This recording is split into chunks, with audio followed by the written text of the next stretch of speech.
MP के मंडला में बीते दिनों एक हैरान करने वाला मामला सामने आया था, जहां 11 घरों से 150 से ज्यादा जीवित गौवंश और भारी मात्रा में गौमांस, हड्डी, चर्बी सहित अन्य अवशेष मिले थे। जिसके बाद मध्य प्रदेश सरकार ने कड़ा रुख अपनाते हुए एक आरोपी को गिरफ्तार कर लिया और बाकी अन्य आरोपियों पर लगभग 11 एफआईआर दर्ज की गई हैं। मंडला जिले के थाना नैनपुर के अंतर्गत भेसवाही ग्राम है। यहाँ पर स्थानीय एसडीओपी नैनपुर और थाना नैनपुर को प्रभारी नैनपुर को जानकारी प्राप्त हुई थी कि इस क्षेत्र में अवैध रूप से गोवंश को लाके उनका वध किया जाने की संभावना है।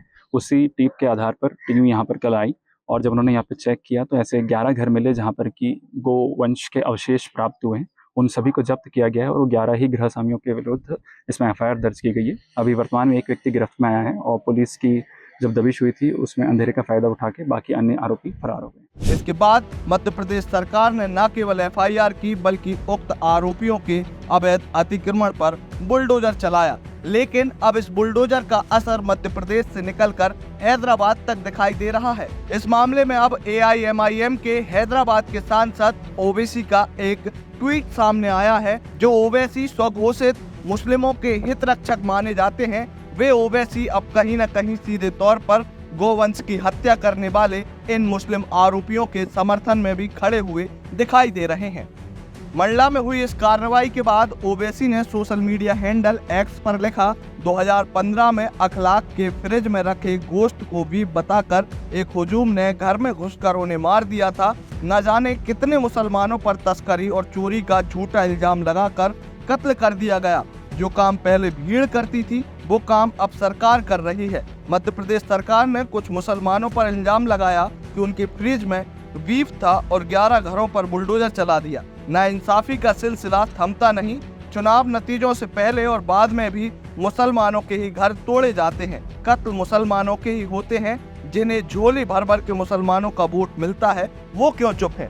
दरअसल ये टिप्पणी ओवैसी ने मंडला की उसी कार्रवाई पर की है जिस कार्रवाई में साफ तौर पर ये स्पष्ट हो चुका है कि ये जो आरोपी थे मुस्लिम आरोपी, इनके घर से बड़ी मात्रा में गोमांस मिला और जीवित गोवंश भी मिला। जिसके बाद सरकार ने यह कठोर कदम उठाया। लेकिन अब एआईएमआईएम के सांसद, जो कि खुद को मुसलमानों का हितरक्षक बोलते हैं, वे अब गोवंश और गौ हत्या करने वालों के भी हितरक्षक बनते हुए दिखाई दे रहे हैं। और उसके बाद उनकी ये टिप्पणी आई है।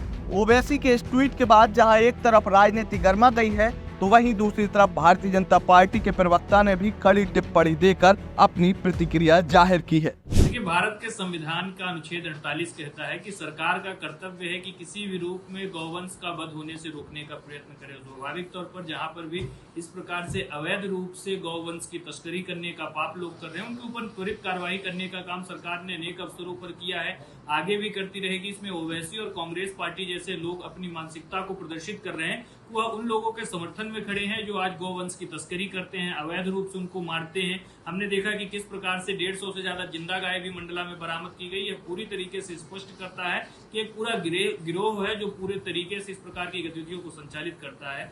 मध्य प्रदेश की सरकार ने पूरी तरीके से स्पष्ट किया है, बगैर किसी जातिगत अथवा धार्मिक भेदभाव के कानून सम्मत तरीके से लगातार इस प्रकार के दुर्दांत कृत्यों पर कार्रवाई की जाती रहेगी। और इससे ओवैसी जी को पहले अपने घर की चिंता करनी चाहिए। खुद इस प्रकार के तत्वों को संरक्षण देते हैं और उसके बाद इस प्रकार से बातचीत करें तो अच्छा होगा। अब पूरा मामला जान लेते हैं कि आखिर ओवैसी साहब के पेट में इतना दर्द उठा क्यों। दरअसल बीते दिनों मंडला के नैनपुर थाना क्षेत्र के भेसवाही गांव में पुलिस ने शुक्रवार रात को दबिश दी थी और इस दबिश की कार्रवाई में पता चला था कि 11 घरों से लगभग 150 से ज्यादा गोवंश और भारी मात्रा में गोमांस, हड्डी, चर्बी सहित अन्य अवशेष मिले। जिसमें पुलिस ने तत्काल एक आरोपी वाहिद कुरैशी को गिरफ्तार कर लिया और बाकी आरोपी रात में अंधेरे का फायदा उठाकर भाग निकले थे। यहाँ जब देखा गया तो घरों में और घर के पीछे जो खेत है और उसमें तबेले हैं उसमें लगभग 150 के लगभग गोवंश यहाँ पर जब्त किया गया। उसमें से 85 जो गायें हैं उनको गौशाला स्थानांतरित कर दिया गया है। पुलिस ने इस मामले में एक दो नहीं बल्कि लगभग आधा दर्जन से अधिक एफआईआर दर्ज की। जिसके बाद पुलिस और प्रशासन ने लगभग 11 आरोपियों के घरों को बुलडोजर चलाकर ढहा दिया।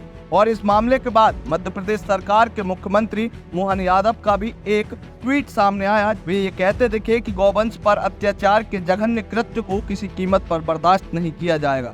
मंडला के भेसवाही में पुलिस कार्रवाई करते हुए लगभग 150 गायों को बचाया गया है। आरोपियों के खिलाफ 11 एफआईआर दर्ज हुई हैं। इन 11 अतिक्रमणकर्ताओं के 11 मकान और 6 गोदाम को अतिक्रमण मुक्त करते हुए कुल 12,728 फीट क्षेत्र को अतिक्रमण से मुक्त किया गया है। गौवंश पर अत्याचार करने वालों को स्पष्ट चेतावनी है कि ऐसे मामलों में सरकार सख्त कार्रवाई करेगी। लगातार जुड़े रहने के लिए आयुक्त को सब्सक्राइब जरूर करें।